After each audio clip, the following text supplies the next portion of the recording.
لە پای چەندین سەرنج و تێبینیکایەتی لەبارەی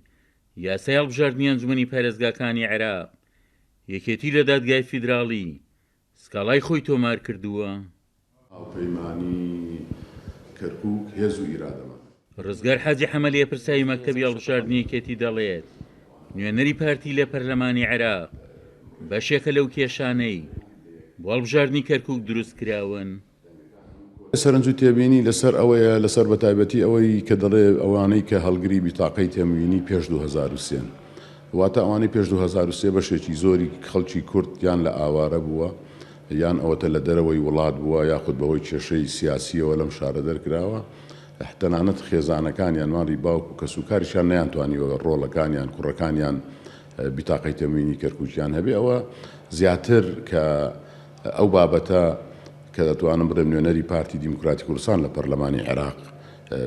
هەوڵی زۆری دا و ئیدعای ئەوەی کردکە یاسایەکی زۆر باشە بەڵام ئەوە ڕێگایەک بوو ئەوەی عەرەبی هاوردە بتوانێت لەم هەڵبژاردنە دەنگ بدات. بەڕاستی ئەوان هاوکار بوون لەو بابەتە بەداخەوە ئێمە زیاتر یەکێک لە تەعنەکانمان ئەوەیە کە ناکرێت خەڵکی ڕەسەنی کەرکووک بێت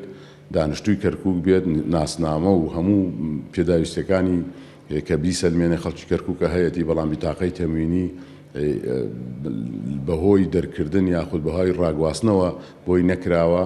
ئێستا نەتوانێت کە ئەو بیتاقەی هەبێت دەنگ بدات. لێپرساوی هەڵبژاردننی کێتیش لە کەرکووک دەڵێت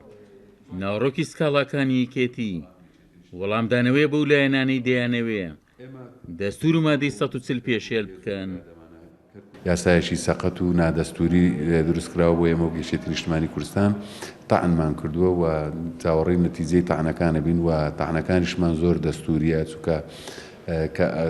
ئەگەر بچینە ناوردەکاری ئەو یاسایەوە دیارە کە مەسەلەی 57 کە باسەکرێ کاری پێ ناکرێت بە حکمی فەقرەیەکی تر کە ئەڵێوانەی فۆرمی خۆراشیان پێش 2003 کەرکووکەتوان بەشداری بکەن دیارەوە مەبەست لە تعریبەکانە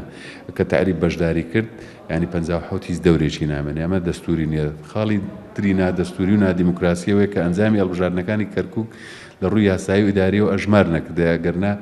ئەی بۆ هەڵبژاردن نەکرێت بۆ لە پارێزگاکانی تر کە یەکێتی نیشتمانی کوردستان لە سەرەتاوە داوای کردبوو پارێزگای کەرکووک وەکو باقی محافظەکانی تر هەڵبژاردننی تیا بکرێت بەڵام ئیسستناکردنی کەرکووک بۆ ئەنجامی هەڵبژاردنەکان ئەمە پێچەوانەی ڕێکارە دیموکراسی و دەستوریەکانە. بە پێی زانێرەکانی کورسات نیوز سەرباری ئەو سەرنج و تێبینیانەی یەکێتی لەسەر یاسای هەڵبژاردن هەیەتی بە ئەوپەیمانێتێکی بەهێز بۆ هەڵبژاردننی ئەمجارەی ئەنجومەنی پارێزگاکان لە کەرکووک دابەزیوە دروشمی هاوپەیمانێتێکەش هاوپەیمانی کەرکووک هێز و ئیرادەمانە واش بڕیارەکە دادگای فیدراڵی ڕۆژی 28 ئاب وەڵامی سکاڵاکانی یەکێتی دەربارەی هەڵبژاردن لە کەرکووک بداتەوە. عومەر غەریب، کورسات نیوز، کەرکووک.